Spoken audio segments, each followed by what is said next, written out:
I've never been much of a believer in the supernatural before. I don't have nerves of steel. Sudden loud noises make me flinch just as much as the average person, and I won't lie and say there aren't nights where I sleep in my parents' room and leave the nightlight on after a particularly disturbing horror film, but I've never actively bought any outlandish stories people tell me about ghosts or demons, nor am I an overtly religious person that goes to mass every Sunday. But unlike me, my family has always been superstitious. Maybe it's because when I was younger, our whole extended family lived with my maternal grandmother, who had migrated from the province to the big city and carried all their weird beliefs with her to teach to her children. We were, and still are, a pretty tight-knit family, and we adored, respected, and followed our elders to a T. There's a lot to be critiqued about that, I know, but that's just how the way things are in our culture. And sure, there will always be some things that would cause tension because of the generational gap and progressive ideals, but isn't that true for every family?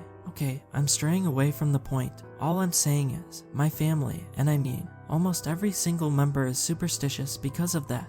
It always felt a little silly hearing stuff around the house like, did you stop by somewhere else before going home? After someone comes home from a wake or so, a man is going to visit you. When someone knocks a fork off the table during dinner, but it made them feel at ease, and honestly, most of them weren't even that big of an inconvenience. So I did them anyway. After this incident, I feel as if that skepticism was hurled out the window. To set the scene, my family moved out of my grandmother's house a few years ago, and now lives in a 1-floor, 2-bedroom apartment in my father's childhood neighborhood. We're not exactly well off, so the only unit we could afford had our living room, kitchen, and dining room table pretty much combined into one space. The hybrid room connects to a hallway that diverts off to the 2 cramped bedrooms, one that my 2 little brothers and I share, and one that my parents share, and leads to the tiny bathroom right at the back of the house. It's a quaint little place. I've never been one for extravagance, and we all agreed that maybe a bigger house would have been much lonelier after moving out from a place where 15 people lived together for the first time. One of the better parts of the bargain we got, however, was our very own parking garage. It was nothing fancy, just a vacant space in front of our door with a metal gate to keep people out. It's an extra space to move around, and because my family can't afford a car, we just use it to sun-dry our laundry and exercise, making the tiny space of the house feel a little freer. My family knew the landlord. Apparently, she and my father used to be playmates when they were little, so she'd asked for a favor from us in exchange for lowering our rent. There's been a couple of theft incidents in the neighborhood, and since we were the apartment nearest the street corner, she wanted to place a surveillance camera in our garage to see if any people were coming and leaving the street. All we had to do is house a single monitor smack dab in the middle of our living room and never turn it off. There didn't seem like any downside to it, and it's an extra security measure for us, which my father is always a fan of.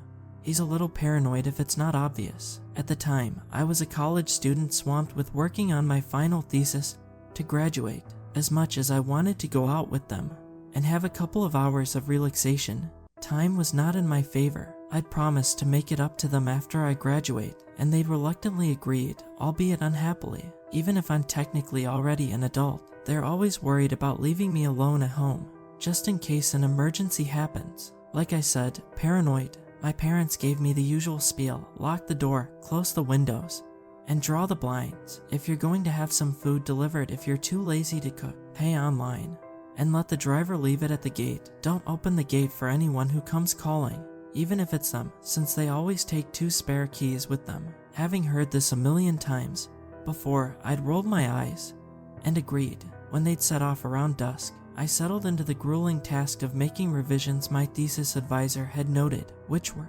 unfortunately, a ton of them. I crossed my feet on the couch, hunched over, and began typing. I lost myself in my work. I didn't realize how long I'd been working on it until my eyes strayed toward the digital clock of my laptop, and I realized 2 hours had passed. My back ached, and my stomach was rumbling, but I didn't feel like cooking or placing an order for delivery yet, especially since I was almost done editing the 3rd chapter. A knock sounded. Piwid po ba akon pumasak?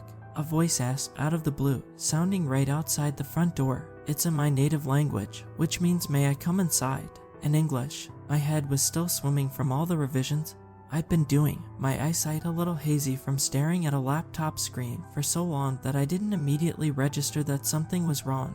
I opened my mouth to respond, when my brain finally caught up with the situation, and I froze. "Hello po, Piwi po ba akon pumasak?" they said again with another couple of knocks. The voice was a young woman's, soft and sweet, asking politely if she could come into the house. It sounded so amicable and kind, and that's probably why I didn't notice the puzzle pieces adding up. My eyes flew to the surveillance footage blaring on the monitor. My blood chilled. Our gate was still closed, still wrapped with a metal chain, and sealed with the fancy steel lock my dad made a point to buy despite our limited budget, saying its security was worth the price tag. And the place where the voice was coming from was empty. No one, at least not anyone the camera could see, was standing outside our door. The knocking grew louder. "Piwid poba akon pumasak?"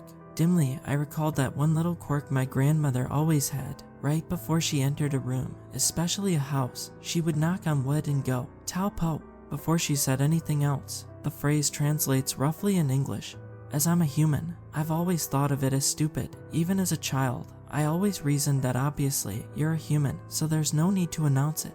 But people, every single time they visited, would, for some reason, say that exact phrase with a questioning look on their faces before they entered a building.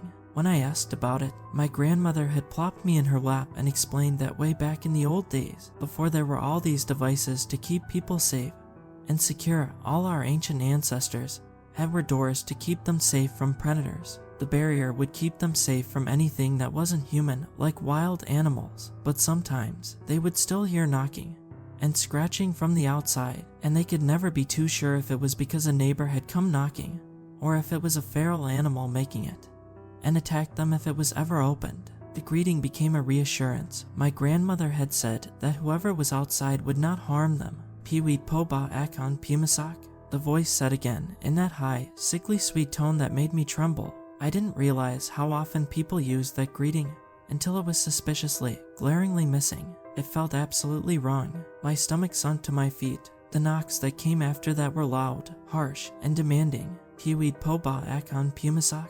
The voice became harder. The words were still polite, but I could hear it was getting agitated, angrier, and there was still no one standing outside the front door. Cold sweat ran down my back. I was shaking, and I could feel the sting of tears making their way out of my eyes. My chest was tight, and my throat was closing, but I clamped my hand on the top of my mouth and forced myself not to make a sound. I curled into a ball on the couch, eyes peeled on that footage. From the corner of my eye, I think I see shadows of something moving from the shut curtains, but still, nothing on that footage. I don't know what I was thinking at the time. That maybe if I didn't answer, didn't confirm that there was a person on the other side of the door inside the house, it would give up and leave.